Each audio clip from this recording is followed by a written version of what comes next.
Hey everybody, I'm Aaron Norris. It's January 9th. Happy New Year. It's 2015 and this is the Norris Group's Real Estate Headline Roundup in 2.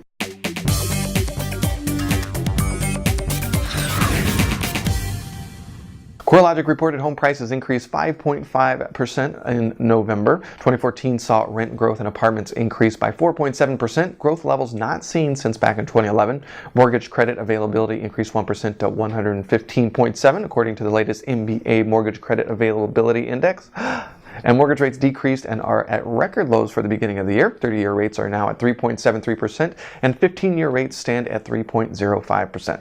Despite being at a record low last year, many are hoping first-time buyers make a comeback in 2015. Doug Duncan of Fannie Mae, you might remember him from I Survive Real Estate this year and a few years before, said tight credit and weak demand have been a strain on the economy. The improving economy will hopefully get more buyers off the fence as they feel more secure in the market, and hopefully that will lead lenders to also do the same thing. CoreLogic reported underwater homes decreased in the third quarter in all but 7 states, and underwater homes decreased to 10.3% from 10.9% from the second to third quarter, while underwater home owners decreased from 5.4 million down to 5.1 million, which is great. Total negative equity decreased by $10.2 billion to $338 billion in the third quarter. The cities with the largest negative equity remaining are Chicago, New York, Los Angeles, Phoenix, Washington, D.C., Atlanta, Riverside, Baltimore, Houston, and Dallas. So 2 spots on California still on that list.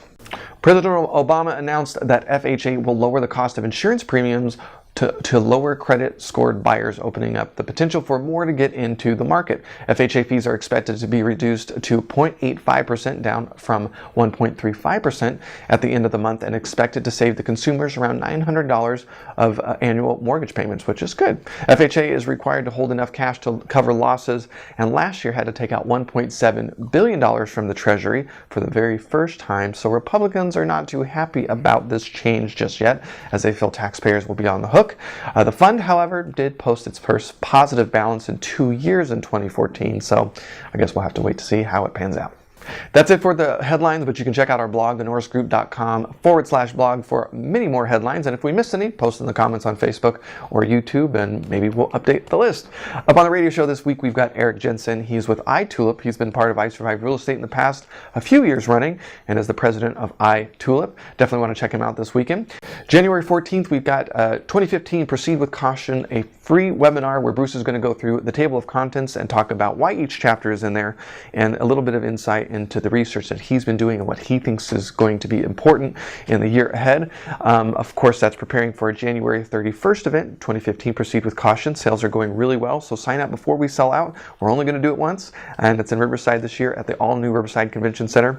But before that, January 14th, that evening, we're also going to be in the Palm Springs area doing how to create a $100,000 payday per deal in 2015, and that's at the Coachella Valley Real Estate Investors Association. For more information on our hard money lending programs that changed a little bit last year, don't want to miss that. Our fix and flip, buy and hold, and new construction programs are all on our website. For more information about trust deed investing, check out tngtrustdeeds.com. And with that, have a fantastic weekend, and we'll see you next week.